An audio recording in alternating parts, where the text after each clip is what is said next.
Esaera azar batekin hasiko naiz. Igarotako urak errotarik ez darabil. Iragana dela alegia, pasata da hola. Baina adi, iragandako urak errotak moitu zituen, eta errotak irina egin zuen. Eta irin horrekin ogia egin genuen, eta gaur egun ogia jaten jarraitzen dugu. Zein garrantzitsua den igarotako ura, bai, historia alegia.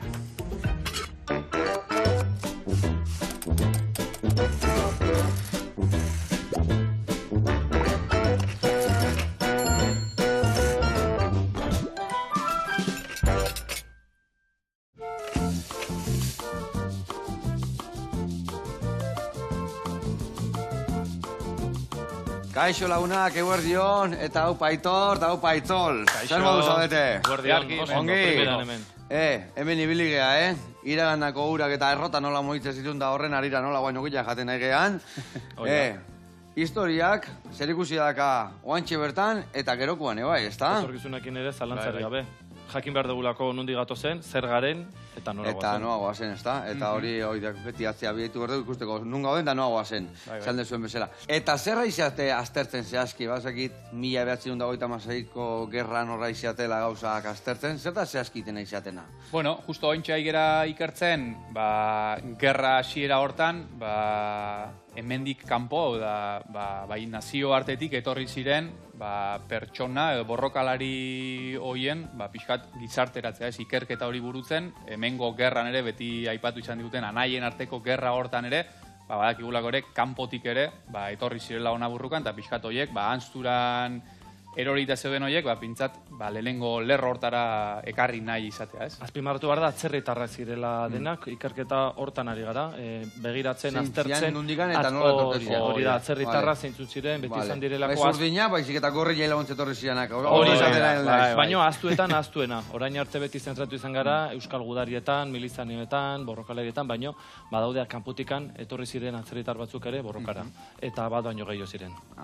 Eta, janari aldetikan, ze zuen, hori aztertu Rantxoa, segona. Tokian segona. Babarruna hongo guan pixkat, eta bakallo pixkat, eta sardin sarra tope, seguro. Segurazki. Gehiago seguro, edaria jana baino, baina hoi seguro. Adi lagunak, saio interesgarria torreta. Asko ikasiko dugu.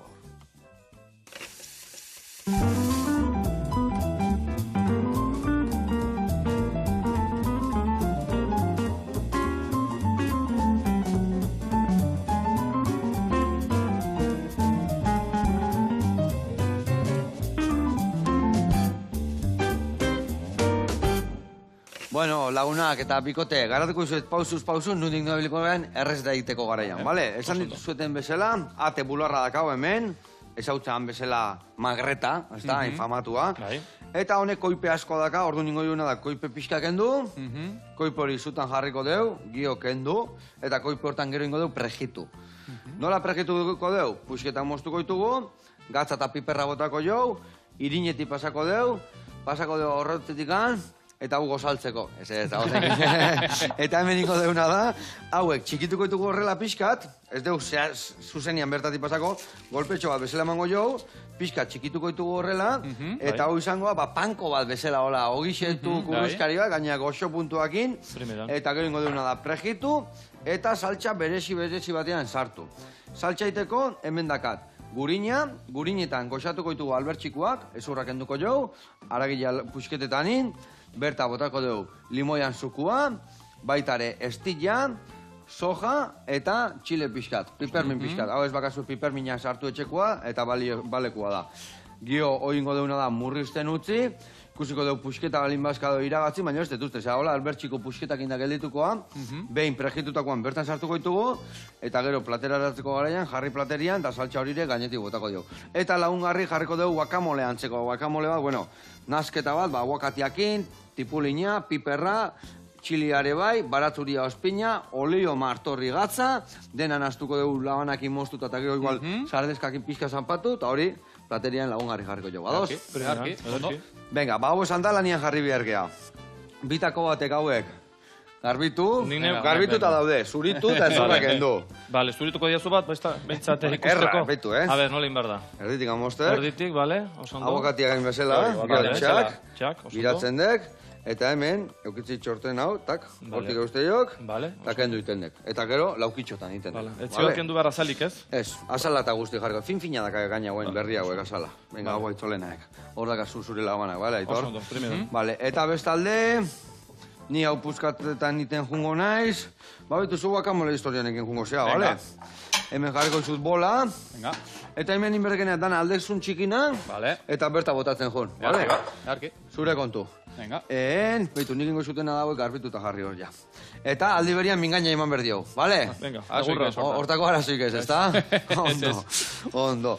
Bueno, bikote, eta esku artean liburu bat dakazu, bueno, liburu bat iten aiziate, ezta? Esan deun gaiakin, ezta?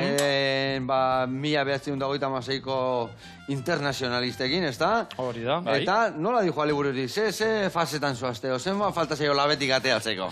Bueno, ikerketa fasean gaude, urren urtean argitaratuko dugu, haintxe bertan ikertzen ari gara, artxiboz artxibo, Laizter Bartzelona junbarrako gara, Salamankara ere bai, Abilara ere bai, haintxe bertan horretan ari gara, ja daukagun informazioa sakondu nahian. Eta hoidek, gaine aurrengo urtean izangoa, 80. urte urrena, ezta? Eta bertako aizate prestatzen orduan liburua. Hori da, Gipuzkoako Foru Aldundiarekin aterako dugu, urren urtean, euskaraz eta gazteleraz. Eta bai, data borobila da, urte urrena da, eta merezi du, uste dugu, atera behar direla anzturatik, ez? Eta, zer laen aurreatu ezu, adibidez, zer gauza dazkazu idatzita, onundik noebilizategoen arte? Momentu zein duguna da, guretzat zaiena edo izan dena, pixkat, kanpoko artxibo edo nazioarteko artxibotatikan gauzak ekartzea, ez? Nagusiki ongera orain pixkat, Errusiako artxibotatikan, eta baita Amsterdameko artxibotatikan, eta handik topatu dugu funtxo garrantzitsua, seguri orain arte esan digute beti, 60, 80 bat egontzela, Euskal Herri osoan gerrak iraunzun arte. Eta, lehenengo egunetan egila da, guia 140 mar topa ditugula, Gipuzkoan bakarrik lehenengo hilabetean. Orduan, ari gera ez? Hori da, ja, numero adira zarri da. Eta nola jutezea Rusiara eta artxibotako eskatu eta adea sartu eta ez da ruso zidatzita o ingelesez edo... Gauza batzuk badire ziriliko zidatzia, frantxez asko, inglesez, italieraz, polonieraz ere zerbait, azken finan, nazioartikan, etortzezien herri alde bakoitzetako jatorrizko hizkuntzatikan, nik, bere garean ziriliko pixkatik hasi nun, baina da, polonieraz eta gaur egungo tresnak eta zuzenean argazkiatera eta itzultzen dizu noikin, pixkat horrekin kontrapartida egin, baina, gero, betiko, Gipuzkoa, Irun, Donostia, Eibar eta horrelako bezalako hitz gako horiek topatu, eta hor ja, buelta guztia irakurri, eta... Horiek ero bueltan ekarri. Eta zer topatu ezu hemendikan, zer jartzen du? Izen asko, izen asko topatu ditugu. Izen zein, etorri zian honeien izenak? Hori da, atzerritarren izen abizen asko, guia 2015an Miguel Usabiaga idazleak idatzi zuen liburu bat, novela bada, Flores de la República, eta hor ja, aipatzen ditu internazionalista batzu, gora eta bera, eta ja izen, lehenengo izenak bota zizkigun. Denbora pasazan, urte batzu pasatzen, eta 19an erakusketa bat iten eginela, Salamankan ikertzen erakusketa horretarako ja, izen gehiago atretzen itzaizkigun. Horrela ziginen. Eta ez dakin antzako, zer da zehazki internazionalista bat? Galdera ona. Berez, terminora juten bagera, berez da, nazioartetik ona burruketara edo behintzat gerran laguntzera etorri ziren bolondrez edo voluntario horiek, ez? Badakigu ikeienak fronteko lehen lerroa juntzirenak, baina zeuden ere, pixkat, asesoritza tekniko-militarra egitera, osasun gintzan pixkat, erizain edo mediku paperetara ere etorri zirenak, orduan, roles berdinak baditugu ere horren barruan, baina printzipioz, behintzat nukleorik haundiena eta bar, gerra fronteko lehen lerrora etorri ziren. Eta ez ezaguna zen hori, asesoritza militarra inguruan bagenekien desente, ezaguna zen, Euskadi mailan, Sovietarrak, eta bar, baino, aitzolek aipatulez, lehenengo lerroan frontean izan ziren borrokalari horiek, gizabanako parezpareko horiek, hori buruz asko etxegenekin, oso gutxe, esan duen zela, 60 bat. Eta hori gutxi eta zergatikan, hori esertzian, herrialde horietako, takit, soldaduzka egiten zutenak, militarra zian bertakoak, o adibidez, ez dakit, o jute zian hemen baserrita jungo bazian bezala, o herrialdeta eta jekaztek hartuta ekarrite zituen, edo norbera apuntatu bihartzan, o alde era guztitako jendira. Asko eta asko ja erbestean zeuden. Adibidez, alemaniarrak, italiarrak, ja bertan batzegon Hitler, Mussolini, poloniarrak ere bai. Eta ja behien etxetik kanpo zeuden asko. Asko eta asko ja, militanteak ziren.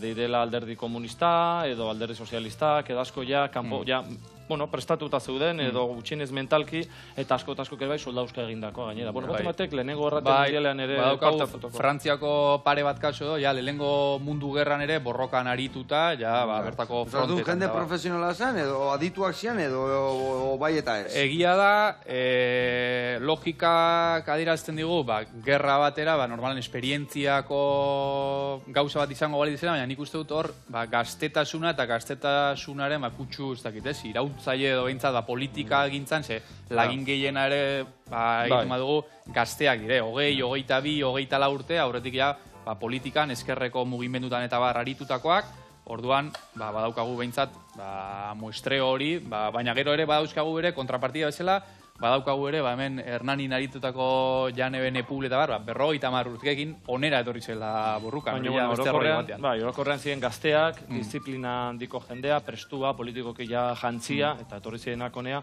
bazekitelako ere, beste gerra bat zetorrela, edo hau zela, eta nola izan zen deialdi hori? Dei bate hontzan, eskaera bate hontzan, behaiek etorri ziren nahi zutelako?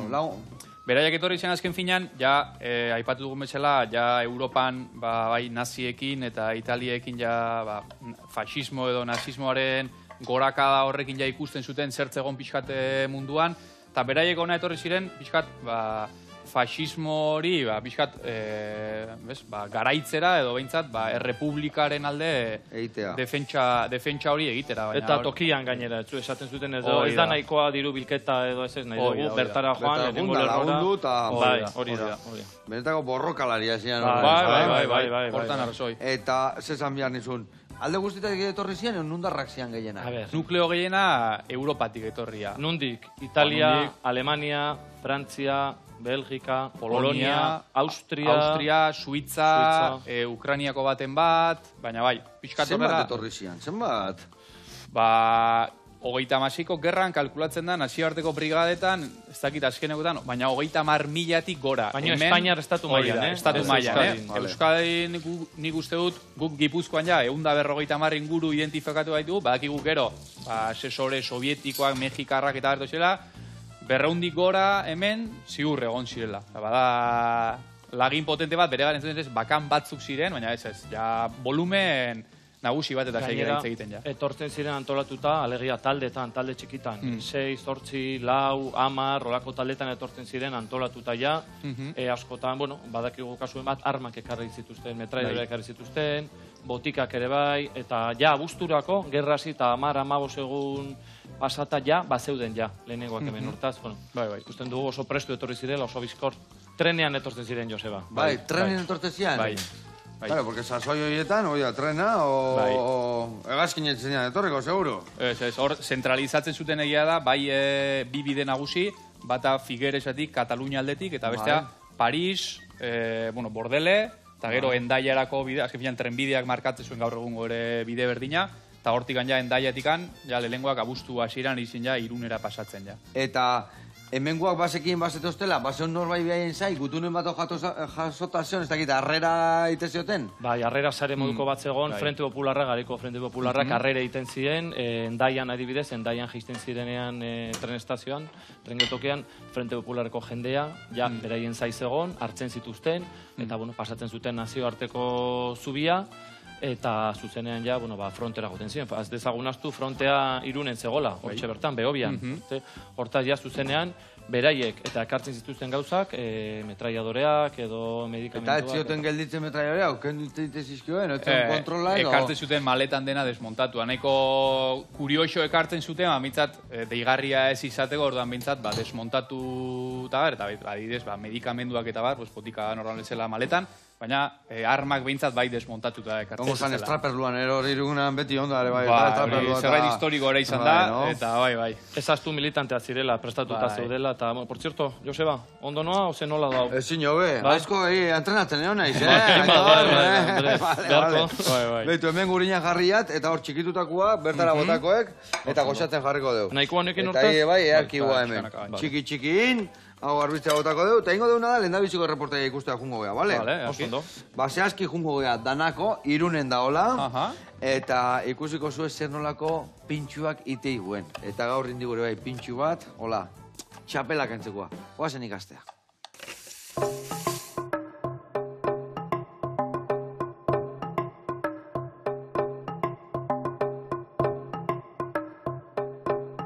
Kaixo Joseba, espaldiko, zer moduz? Hemen David Rodríguez, danako jatetxetik. Gaur, haupa pintxo egingo izuet, gure azken pintxo saritua.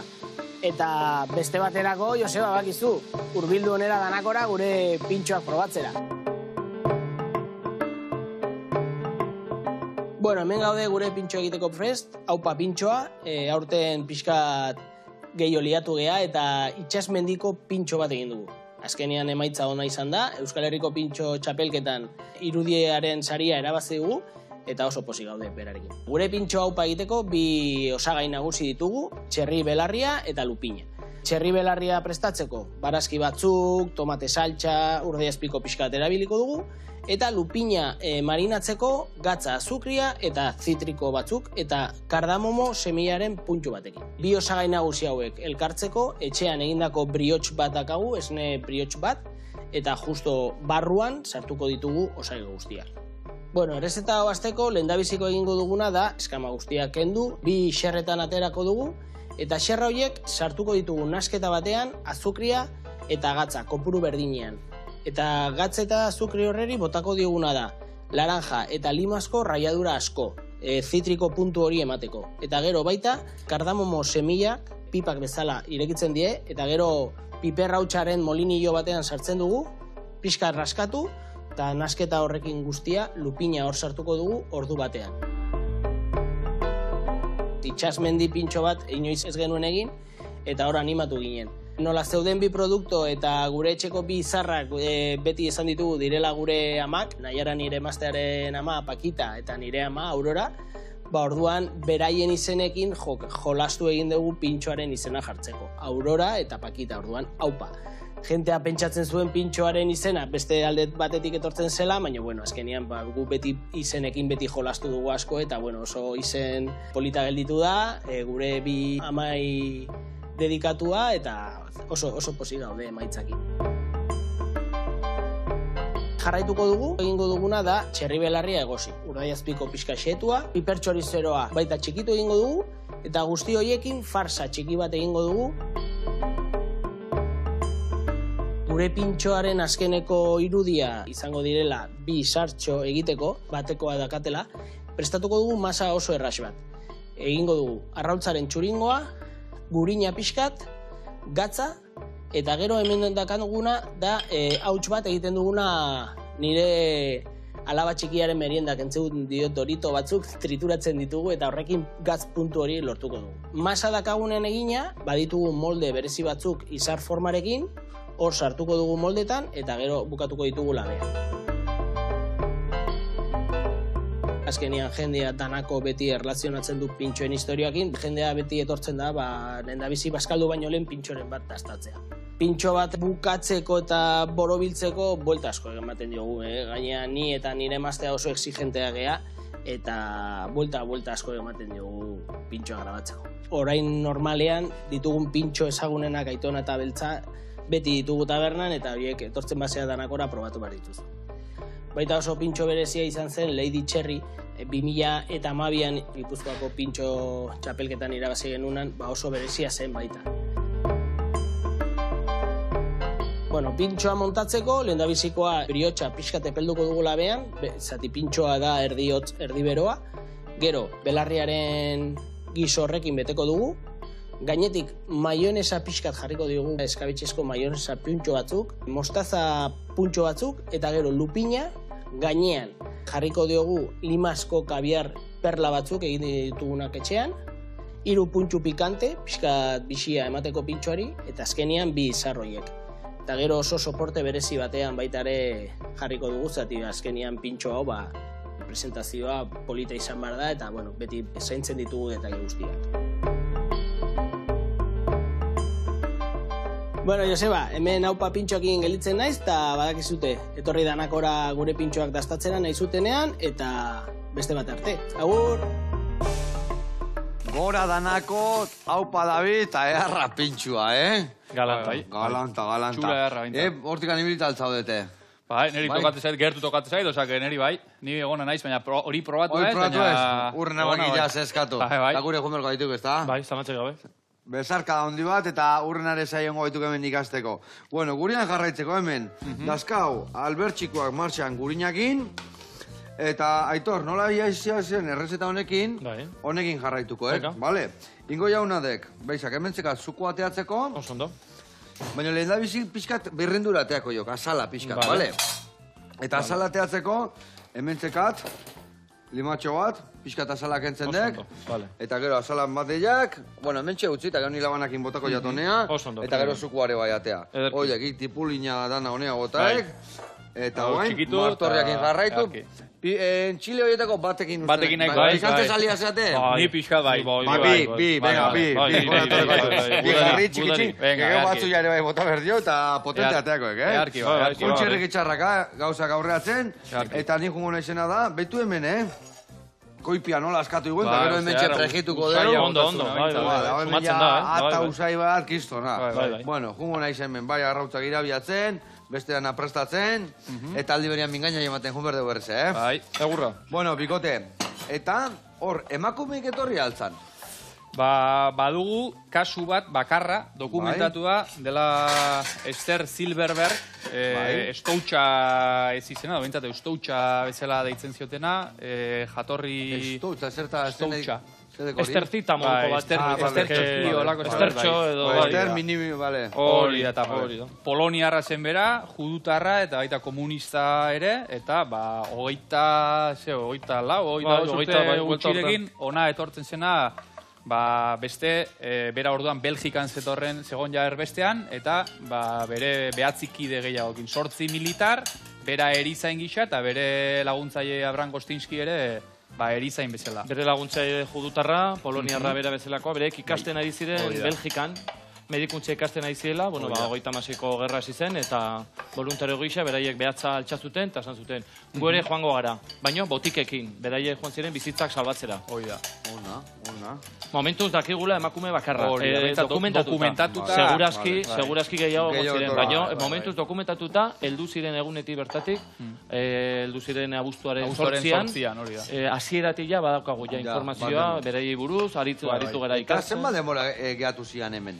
Noiz arte? Adibidez, estoutxaren kasuan badakigu gerra guztia egin zuela, bain iparraldeko fronte guztia hemendikan Euskal Herria erori, Santander, Asturiasetikan barkuz ies egin Frantzira, Frantzitikan berriz Kataluniara, han berriz ere laguntza Errepublikari, eta 39 hasieran, ja berriz erbestera Frantzira, baina badaude batzuk ere, Euskal Herriko burruketan eta Santanderre iristean, barkuz ja Frantzira aldegin, eta hor ja, beraien burruka behintzat ibilbide hori edo amaitutzat eman zela, baina, behintzat, hemen urtebete luzez behintzat, egona ziren, ez? Gaztelera ikasi zuten adibidez, Joseba, primeran, bai. Abraham Gostinski kasuan baditugu gutun batzuk, pasionariari idatzitakoak, eta gaztelera perfektu batean. Harri eta zur gera zaitezke ikusita ze maila zeukaten. Eta zesan bernian, asko hiltzian, asko bueltatu zian bueltan etxea, o asko bertan gehatu zian... Oso galdera ona. Jakiten da? Badakigu, desente hiltzi dela, Irungo frontean nahi bidez, baditugu kasu batzuk oso... Irunen, dozena bat Eibarren badauzkagu bere hildakoak... Beti ere gutxienez, dakigula. Dokumentatu da garbi daudenak hiltzianak, hortik aurrekoak, oizen eman gabe torri zianak, edo... Hoi da. Orduan, hoiek zaurituak ere beste horren beste, eta gero bueltatu zienak, dena bueltatu ziren. Asko gero preso hartuta, o badauzkagu kasuren bat ere, Irunen gerrako momentu horietan, frankistek harrapatu eta momentuan bertan fusilatu zutena, baina kasuistika ezberdinak badauzkagu kasu honetan, eta gehienak buelta egin baina batzuk ere onera burukatu. Baina legedian barruan ez zeuden, ez da? Ze legedi dago gerra baten barruan, ez? Ezagit, hor ez dago, gerra bat ez dago arautua. Ez dago... Irazteuni gerra bat gainea. Bai. Importantea da, Joseba, aipatzea, liburu hau dela pixka bat hasiera bat esatarren. Liburu hau dagola ekimen zabalago baten barruan, ez da? Dokumental batekin ari gara orentxe bertan, area audiovisual izeneko produktora batekin, ari gara liburu bat itzultzen, Stoutxaren semeak liburu bat idatzi zuen, bera mail baino lehenago, George Waisan izena du semeak, 83 urte ditu, eta berak liburu bat idatzi zuen frantsesez. Hori ere itzultzen ari gara euskarara, gaztelerara, Albert Danielekin. Bea, aukera bea elkarrizketatzeko? Egon gera. Etorri da onera, etorri da. Eta bera oso pozi dago, harrituta dago Euskal Herrian izan duen harrera, ez? Bai bera maren memoria, bai nazioarteko borrokalaren memoria, bera dago harrituta nola Euskal Herrian, garrantzi ematen diogun oroimenari, eta oroimena dago horren presente, ez da? Oroimen antifasista. Eta gero hor batzuk, bigarrengo mundu gerran borrokatuko zuten, ez da?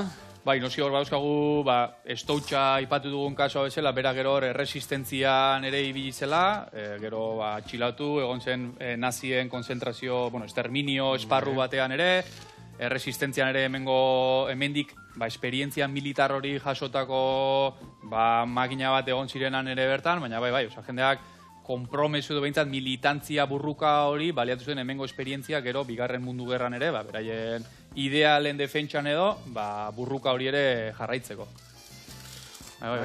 Eharra...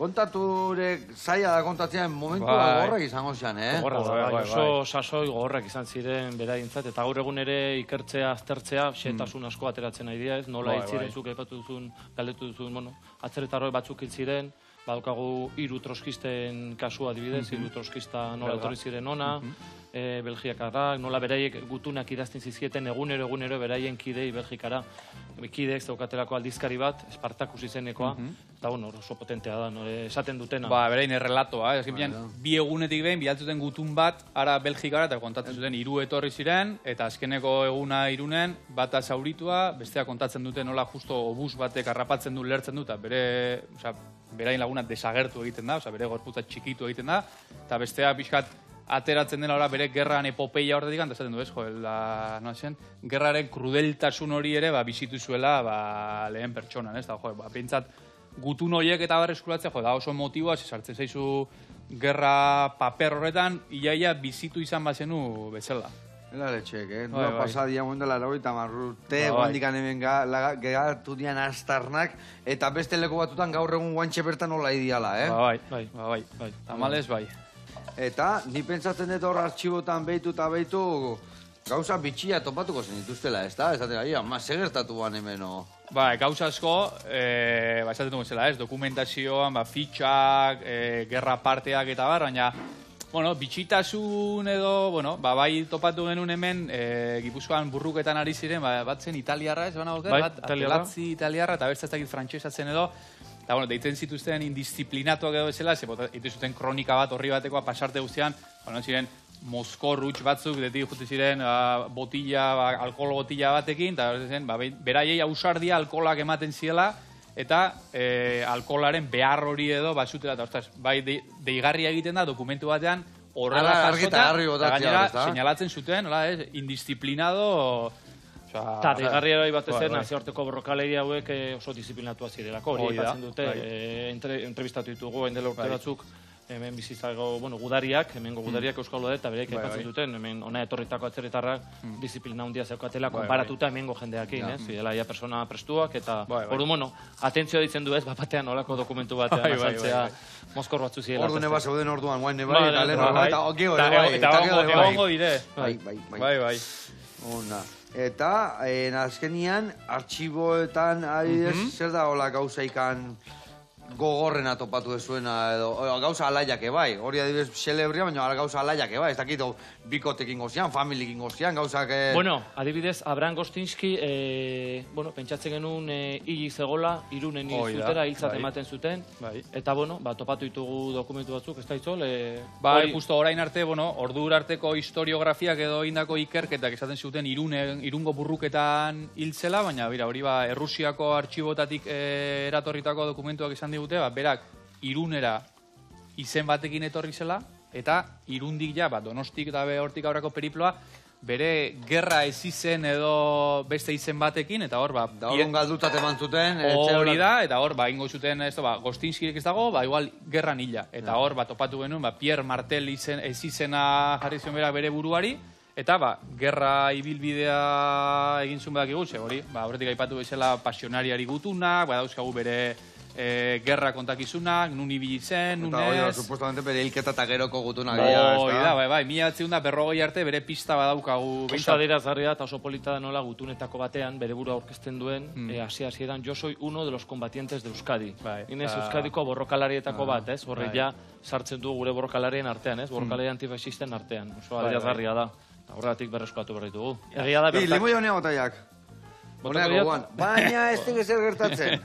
Bixi puntu eman zigo. Berriz bota diak? Bai, gatza ez bota, bintza gatza ez bota, Horrutzeko jau, Bai, hau aldik, hemen limoia botako zio, eta arrei birrindura. Joseba, espin pixka ja gainetik antaia... Bai, pixka bota, eta gero olio botatzen pixka ligatuko deudana, ikusiko zue. Hemen nik hauke rebosatzeko prestakat. Pasaberdetela hemen gatza eta piperra, irina, arrautza eta indeun ogixetu bere siontatikan. Eta ingo deuna da erreportai bat ikustea, jungo gea. Vale? Perfecto. Zehazki jungo gea, Txema Paskualena, Gasteizen dago, eta aholkuak emango eskigu, ogila nola ondo kontserbatu. Oazen ikastea.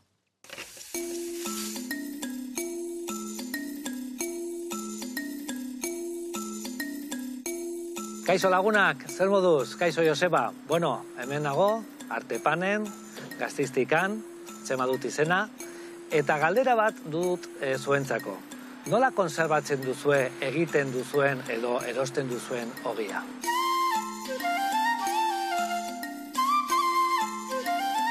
Ogiaren konservazioa beti erronka bat izan da. Ogia, nolabait eguneko produktu bat delako. Lehen aipatzen da, ogiak asko zobe konserbatzen zirela, beste garaietan. Eta egia da, alde batetik oso ogi haundiak direlako, adibidez baserrietan, igual egiten zen ogia astean behin. Orduan oso ogi haundiak egiten ziren, ogia haundia baldin bada, zerretatzen da mami asko duela, eta mamian gordetzen da ezetasuna. Eta horrez, konserbatzen ziren ogia, gazte bete, arazori gabe. Gero, beste aldetik oso prozedura ona erabiltzen zuten. Ama horearekin erabiltzen, bakigu ama horeak ematen digu konservazio puntu on bat. Eta aitak esaten duen bezala, goze asko zegoen ere, orduan ez zegoen ogi txarrik, ezta? Baina, bueno, guk okinek oain beti zaiatzen gara ogi ona konservatzeko, eta gure komendioa da tamaino handiko ogiak eramatea, baina zenbait kasutan ez da posible, ogi handi bat, igual familia txiki batean, olako trukoren bat edo azalduko dizuet ongi mantentzeko eta ogi on bat izateko egunero gure etxetan. Azteko, ogia erosten dugunean, nola konservatu da, non sartu? Nik eramango nuke eta izango nuke beti poltsa bat ogirako, kotoizkoa, linoskoa, eta garbitu noizean behin, suavizanterik gabe, eta zapore txarrak edo arraroak ez emateko gure ogiei. Edo, izan daiteke, paperean ere, papera ongi dago. Inoiz hotzgailuan, edo baziren panera batzuk kajoi batean, hori ez da komeni. Eta poltsa ez badugu, betiko tabla eta trapoa, eta hor gorde, korrienterik gabe, eta horrela, perfecto, irekitzeko eta mosteko. Egiten duena da, babestu. Korrientetik, mantendu ezetasuna, egun gehiago konservatu nahi badugu gure etxean ogia, egin alduguna da, kongelatu, izozgailuan sartu, eta hor mantenduko da. Nola egin? Bueno, esan daiteke osorik, nik sartuko nuke plastikozko edo paperezko poltsa batean, babesteko. Gero, zer gertatzen da, osorik sartzen dugunean, osorik atera behar dugula. Modu errezena izango zen zatituta. Eta, denbora asko egon behar bada izozgailuan, plastikozko poltsa batean hobe konserbatzen da, edo bestela paperezko poltsan. Eta horrekin, bana-banan atera izozgailutik, sartu tostadoran zuzenean, eta tita batean daukaguia berreskuratuta, eta kito. Oso modu hona da, egunero ogi on bat esateko etxean. Komeni da ogi haundi bat. Mamia garrantzitsua importantea izan behar da. Zer hemen mantentzen da ezetasuna. Gero eta txikiago, gero eta konservazio txarragot, eta nola ez, ogi on bat. Prozesu luze batean eta ama orea on bat erabiltzen, nabaritzen da pila, ogi horri berreskuratzen dugunean tostadoran. Gero eta jende gehiago eskatzen digu ogia zatituta, naiz eta gero eskongelatu. Horrek ez du inongo zentzurik. Ze, ogia sartzen, mozten dugunean, kentzen dugu konservazio puntu bat. Hobe da, egunero jateko etxean, osorik eramatea, eta laban batekin moztea. Hau ez da ogi industrial bat, konservantekin, edo plastikozko poltsa batean izateko hor armairuan. Ez, hau da, truko on bat, mantendu nahi badugu, izozgailuan.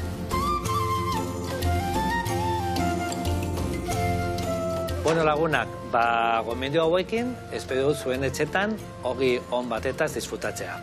Nahi duzuen arte, hemen artepanetik, ongi izan. Agur. Aupa, Txema, nauzi aiz, nauzi. Ta irekin gudano betik azten. Eta hori guen, jendiak, kaso inbertzio, kasoin. Hori da, ogilla, ondilla balin bada, hobeto, nire beti naiz, ogilla, ondilla, jendiare bollito, txikilla, komedoreako, baina gero, azala txikilla, mami gutxi, eta gero, azkar txarra gartzea. Txarra ez, baina, lehortu, ezetu, ondilla, azala, eharra, mami, eharra, eskerrik asko bai eman dituzuna holko batik, moztuta sartu, izozgailua, eta gauza asko, eta eharrak. Urren arte, Txema, gurian jarraitzeko, hemen inbiar deuna da, hemen falta zaigu. Soja pixkat, vale. Falta zaiguna dare bai, estilla botako jo, guantxe. Eta piperminare bai bota berdi honei, vale? Ikusiet bestian pipermina hola, pusketa generosu egote dituz. Pipermin salia zeatela, baina hemen eskatuko izut, aitzol pixka txikiagoa sartzeko, vale? Eta pixka txikillo iteko, ingozuna da, bertan sartu, marjatu, eta gero betan ja papilla inda sartuko da. Vale, perfecto. Eta beste alde, jungo aiz ligatzen hau. Oso ondo. Vale, inberdeken adek, behitu, esplikatu. Vale, aurrena pixkat dena naztu, pixkat zanpatu. Eta ligatu baino hemen inberdezuna da, honi ja daneti daka. Limoia eta dana. Limoia eta dana zatik, hori ekstra bota dio. Baina hemen ja ospina, gatzak harriko izu pixkat. Eta hemen inberdezuna da, olio txirkiz bat bota, trak? Bai. Eta berz naztu? Eta naztu,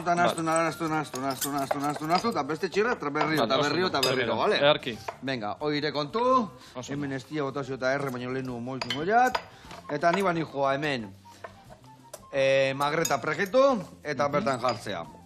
Imerden, magretan azal pusketa hauek endu mendikan, vale? Ja, atea diogulako esentzia guztia, eta koipe guztia horko azalai, eta, bagoaz. Bueno, eta bikote, nolatan jarri zinaten buru belarrik gai honekin da, eta zantzen duten liburu hau nahi dugu prestatu?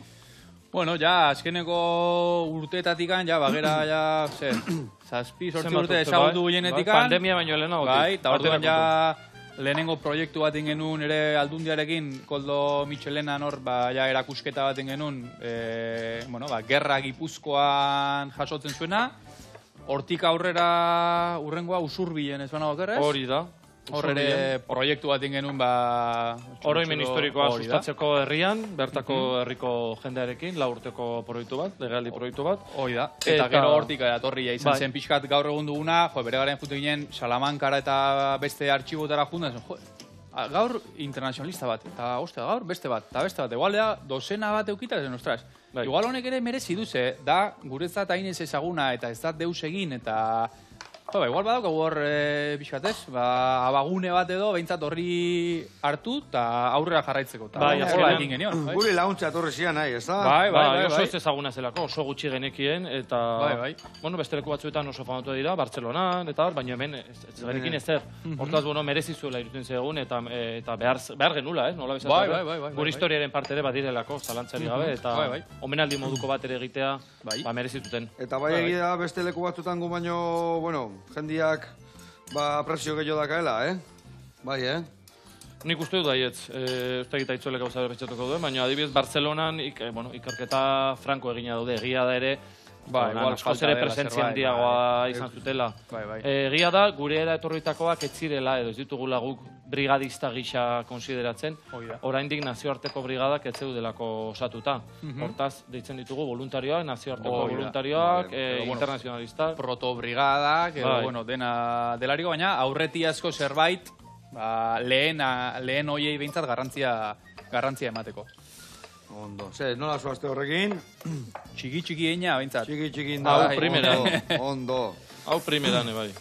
Bueno, eta, bilok esan dezuek, elkarlanian orduan gauza asko indituzu, beste zozer eukiko zueben ja martxan, segurazki, ez da? Bueno, bai, aipatu dugun dokumentalarekin ere ari gara, txirkitxarraka, kontua da dokumental batek, lan asko supratzen duela gauza. Txirkitxarraka, deitzen da dokumentala? Ez, txirkitxarraka, guatzen lagu. Ligor parte hartu berdi Ez. Dokumentala izango da Stoutxaren ingurukoa batipat. Stoutxaren ingurukoa, bere semen ingurukoa, ziurren iztak egoendik izan burua, baina ziurrenik Stoutxa izango da. Eta gero ari gara ere bai, bere semearen liburua itzultzen, euskarara, gaztelera, semea oso potzi dago, semeak ere berri idatzi du liburua, bere amaren liburua, binatzen da, 97an idatzi zuen. Berritu du, berri idatzi du, gurean egon zenez ere ikusi zituen hemengo gauza asko berritu beharrekoak edo inkorporatu beharrekoak. Orain horretan ari gara. Ekimen zabal bada eta hori guztia jungo gara pixkana kontatzen, jungo gara pixkana aireratzen. Eta, adidezen, 36ko gerran arira ikerketak egin ingo dituzu ere bai, edo... Beti dago zerbait ikertzeko. Momentuz behintzat, oain dikan, ez dut esango hasi berriak garenik, baina beti dago zerbait ikertzeko, hemendik, handik, herri mailan, antolakuntza mailan, geografi mailan eta bar, beti dago zerbait berri, egunero ere egia da. Zozen badakazu zuk jaindare bai aitol, ez da? Horrei buruz? Bai, bakutza liburu bana daka. Nik liburu bat idatzi nuen bere garaia, 27 urterekin argitaratu nuen, zuk beste bat idatzita daukazu, zure kabuz ere bai, beste bat. Alegia, hau droga bat bezalako da. Sartzen zara honetan, hogeita gutxi urterekin, eta hortik aurrera ja bizitza aldatzea izu, eta ja bizitza ikuspuntu horretak ikusten duzu, ez? Esatarren zu liburu bat egin duzu, baina liburuak zu ere egin zaitu. Ikusi zuen indi jaun lia da eharra, Bai. Guainen jarriko eskiu. Galanta. Txura eharra, bai. Hemen ebeste hau eprakituko eskiu. Bueno, eta hau guztia, helburua zein da. Esan desun bezala, droga bezala zuek egiteko, baina pentsatzen helburu bate bai ongo gala, ez da? Bai, noski, omenaldia egitea ez, borrokalari hauei guztiei, ahanzturatik ateratzera, eta noski, uste dugu ere bai, gizarteari, jendarteari ere egiten diola, ez? Jendeak jakitea hau guztia, eta nahi balima dugu gizarte hobeago bat, euskal gizarte hobeago bat, hau guztia ere jakin beharra dago, noski. Alkartasuna eta giza eskubideak, demokrazia hori guztia baita hau. Euskat, balioan jarri ere, ez? Beraiek ona etorri zirela, ez dut izango kompromisoa, behintzat hemengo herriarekiko loturarik ez zuten horiek, askok eta askok hemen bere bizia aldu zutela, ordan pixkat hori ere balioan jartzeko, ni behintzat hori historialari bezala, behar hori edo behar profesional hori badut behintzat. Zor diegu bai, zor diegu. Ondo. Bueno, launak, hemen txe, ikusi ezue, Itzein da itzein, eta erra indio gaurkoan ebai. Bai, Bueno, inbiardetena da hori. Hau nore ikusten dek. Onaiz ligatzen, Vale. Ondo, hemen ningo jaunaek, esan bezala hau lagungarri jarriko jau hemen. Zu hau, jaitxalduko etonea. Eta ideia hau zan. Alde batetik, hola, pixka biguntzia, baina goitikan kurruskari mantentzia. Olun, botako zio hemen. Horrela, xe. Zio batentzako ni uste tiru puska hola nahiko izango diala. Botako jo duguna da saltxare, bai, hemen. Earra indiuna marmela dantzeko hau, Ze ona, joe. Bai, itxure earra. Vale. Hauek, erre baino lehenu horrega batako ditut. Zatikan gaur egun, hori irurontzako gutxi, eskas. Jarriko jau hemen, da prestatuko izia beste bi plater, Eta lasai. Eskas ez gaituk ibiliko, Vale, haue, listo. Hau hemen pixat epeltzen. Eta horrin biharretena da. Hemen jarri. Ekarrekin dezuen lan txukun hau. Ona, iepala, etorria izorzik indu ja, baina horre eroriko. Hortxe gehatuko aiz, bikote, mi esker etortzeatik, plazera hondi bat, zuek hemen izatea, liburua, orduan, non izateakoa, o noiz egongoa listo, baldakigu, baldago fetxa matoz jarrita. Urren urtean, ustaiaren 17/18 izan bali mazan gerraren hasiera, estatu kolpe Ondongo eman ondoren, inguru hortan, buelta hortan, ez dakigu indio noiz. Ustaia, iraia, igual hemen justo burrukan egon ziren tarte hortan. Izan daiteke beste kasu bat, ikusiko dugu. Izan daiteke, baina bai. Urrengo urteko uda ingurua izango. Parte hortan, bai. Bikain. Adio gogea eta hemen nuen gogea eta nahi zuen liburuk eta guzti etorri honega, bale? Bueno, lagunak, zuire mi esker horretatik, eta hemen deka zuek gaur indeun ata berezila. Earra reboxauta eta goxatzeko pres. Guain, gaur egun ikustea. Eskerrik asko, bikote. Zuri. Agur.